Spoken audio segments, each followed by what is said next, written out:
നിരന്തരമായ ഉപയോഗം കൊണ്ട് വാക്കുകൾക്ക് ചുറ്റും പലതും കുമിഞ്ഞുകൂടിയിട്ടുണ്ട്. അങ്ങനൊരു വാക്കാണ് പാപം.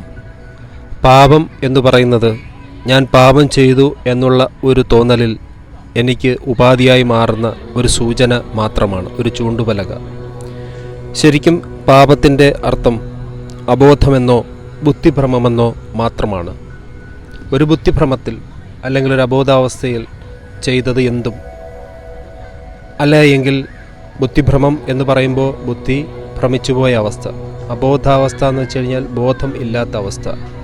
ഈ അവസ്ഥയിൽ നമ്മുടെ വിഷയങ്ങളെ കൈകാര്യം ചെയ്യുന്നത് മനസ്സും ചിന്തകളും വികാരങ്ങളും ചേർന്ന് രൂപപ്പെട്ട കാരണശരീരമാണ്.